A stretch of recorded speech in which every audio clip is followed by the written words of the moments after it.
رمضان۔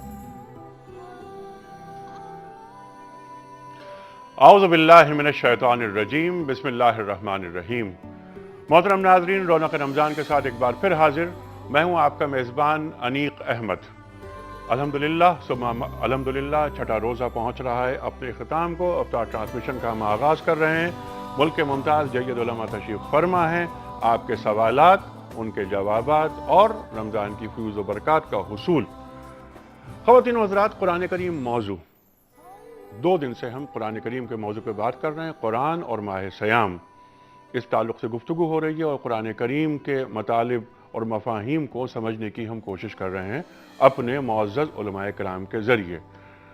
قرآن کریم ارشاد فرماتا ہے، الیوم اکملت لکم دینکم واتممت علیکم نعمتی وردیت لکم الاسلام دینا۔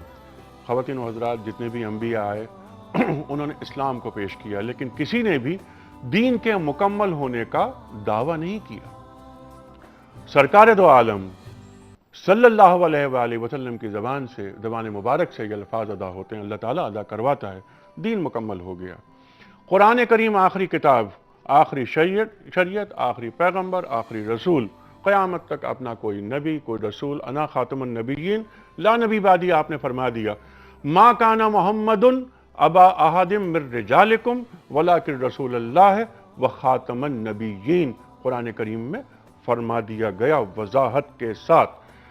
خواتین و حضرات، قرآن کریم جو آخری کتاب ہے، پیش آمدہ مسائل کو ایڈریس کیسے کرتی ہے؟ خشکی یا تری کا کوئی مسئلہ ایسا نہیں، انفس و آفاق کا کوئی مسئلہ ایسا نہیں جس کا حل قرآن کریم میں نہیں۔ یہ ہم جانیں گے، سوالات رکھیں گے کہ کیا قرآن کریم کا ہر لفظ تا قیامت انہی معنوں پہ رہے گا جو معنی 1400 برس پہلے بیان کر دیے گئے؟ پیش آمدہ مسائل، نئے مسائل کو قرآن کریم کس طرح ایڈریس کرتا ہے؟ عقل انسانی جتنی بھی آگے بڑھ جائے، امامت قرآن کریم کی رہے گی۔ شعور کو ارتقا کتنا بھی حاصل ہو جائے، قرآن انسانی عقل سے آگے رہے گا، کیونکہ قرآن وحی خداوندی ہے، اور جب تک ہم وحی کی اتباع نہیں کریں گے ہم آگے نہیں بڑھ سکتے۔ خواتین و حضرات، پروگرام کا آغاز کرتے ہیں آیات ربانی کی تلاوت سے۔ قاری نجم مصطفیٰ صاحب منتظر ہیں ہمارے لاہور میں۔ آیات ربانی کی تلاوت سے رونق رمضان کا آغاز ہوتا ہے۔ اعوذ باللہ من الشیطان الرجیم،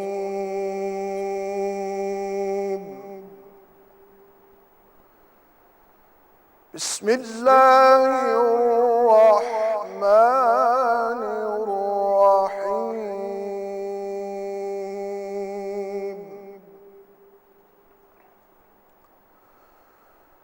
ان فی خلق السماوات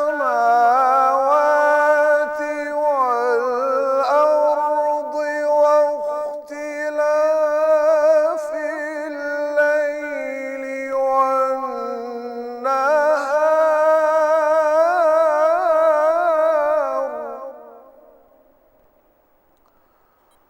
واختلاف الليل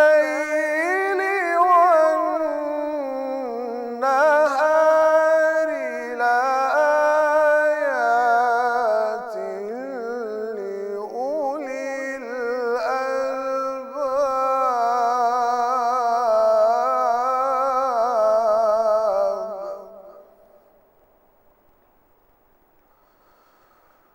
الذين يذكرون الله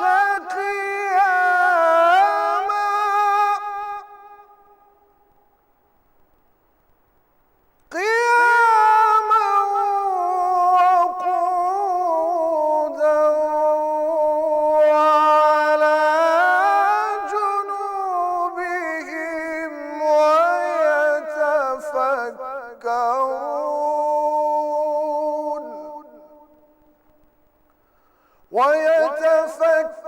ويتفكرون في خلق السماوات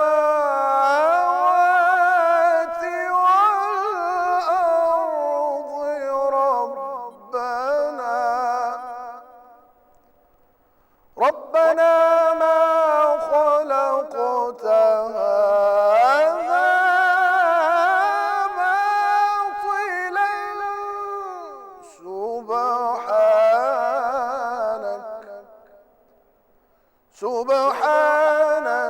فقنا عذاب النار ربنا إنك من تدخل النار فقد أخزيته وما للظالمين من أنصار